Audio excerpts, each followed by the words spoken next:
আমেরিকার মাটিতেও হেনস্থা করা হলো এনসিপি নেতা আক্তারকে। কাঁচা ডিম ছুঁড়ে মারলো আওয়ামী লীগ নেতাকর্মীরা। প্রধান উপদেষ্টা ডক্টর মোহাম্মদ ইউনূসের সঙ্গে যে কয়টি রাজনৈতিক দলের নেতারা নিউ ইয়র্কে গেছেন রাজনৈতিক সফর সঙ্গী হিসেবে, সেখানে জাতীয় নাগরিক পার্টির প্রতিনিধি হিসেবে আছেন এনসিপি নেতা আক্তার হোসেন এবং তাসনিম জারাও। সফর সঙ্গী হিসেবে আরো আছেন বিএনপি জামায়াতের সিনিয়র নেতৃবৃন্দরাও। তবে এত আয়োজনের ভেতরেও কিভাবে যেন ডিম ছোড়া হয়েছে এনসিপি নেতা আক্তারের উপর।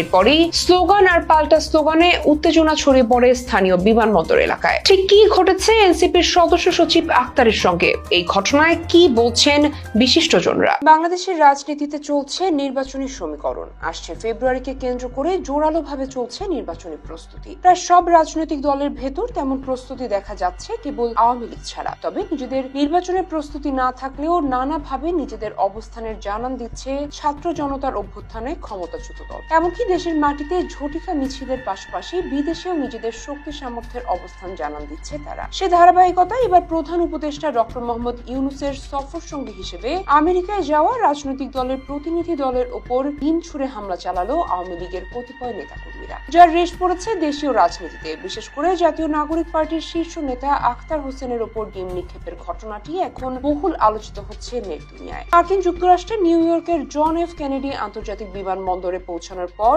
জাতীয় নাগরিক পার্টির সদস্য সচিব আক্তার হোসেনকে লক্ষ্য করে ডিম ছোড়ার ঘটনা ঘটেছে। প্রত্যক্ষদর্শীরা বলছেন, স্থানীয় আওয়ামী লীগ নেতা মিজানুর রহমানকে ডিম ছুটতে দেখা গেছে। জাতিসংঘ সাধারণ পরিষদের ৮০তম অধিবেশনে যোগ দিতে অন্তর্বর্তী সরকারের প্রধান উপদেষ্টা অধ্যাপক মোহাম্মদ ইউনূসের সফরসঙ্গী হিসেবে সেখানে পৌঁছান আক্তার হোসেন। মূলত বিমানবন্দরের ৪ নম্বর টার্মিনাল থেকে বের হওয়ার সময় স্থানীয় সময় ২২শে সেপ্টেম্বর বিকেল ৫টার দিকে এই ঘটনা ঘটে। আক্তার হোসেনের সঙ্গে হাঁটছিলেন সফরসঙ্গী হিসেবে আসা বিএনপির মহাসচিব মির্জা ফখরুল ইসলাম আলমগীর ও এনসিপির জ্যেষ্ঠ যুগ্ম সদস্য সচিব তাসনিম জারা। এ সময় তাসনিম জারাকে লক্ষ্য করে কটূক্তি করেন স্থানীয় আওয়ামী লীগের নেতাকর্মী ও সমকেরা। তারা সেখানে বিক্ষোভ করেন। প্রত্যক্ষদর্শী হিসেবে বিমানবন্দরের এক কর্মকর্তা হাবিবুর রহমান গণমাধ্যমকে জানান, পরপর ২টি ডিম ছোড়া হয়। এনসিপি নেতা আক্তার হোসেনের পিঠে ডিমগুলো লাগে, কিন্তু কোনো প্রতিক্রিয়া না দেখিয়ে হেঁটে যান তিনি। সবাই গাড়িতে ওঠার পর আওয়ামী লীগের নেতাকর্মী ও সমর্থকেরা গাড়ির সামনে শুয়ে পড়েন। তারা জয় বাংলা সহ অন্যান্য স্লোগান দেন। এ সময় নিউ ইয়র্ক পুলিশ তাদের বাধা দেওয়ার চেষ্টা করে। স্থানীয় সময় বেলা ১টা থেকে জন এফ কেনেডি বিমানবন্দরের ৮ নম্বর টার্মিনালে বিএনপি ও আওয়ামী লীগ সমর্থকেরা সমবেত হয়েছিলেন। তারা পাল্টাপাল্টি স্লোগান দেন। অন্তর্বর্তী সরকারের প্রধান উপদেষ্টা অধ্যাপক মোহাম্মদ ইউনূসের সফর সঙ্গীরা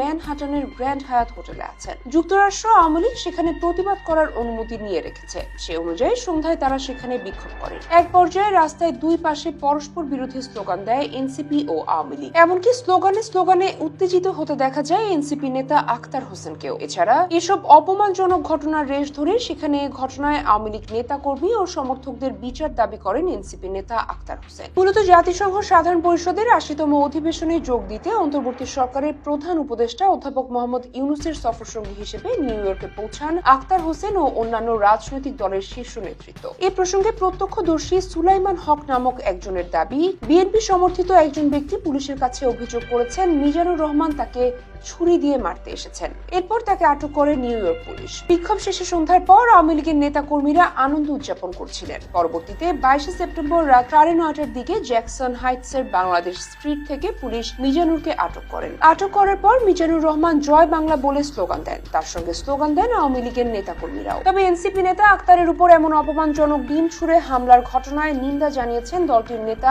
সামান্থা শারমিন, দিলশারা পারুল সহ বিভিন্ন নেতাকর্মীরা। তাদের দাবি, ঠিকমতো নিরাপত্তা দিতে না পারলে সরকার কেন তাদের ব্যবহার করছে। আক্তার হোসেনের উপর করা হামলার বিচার দাবি করেন তারা।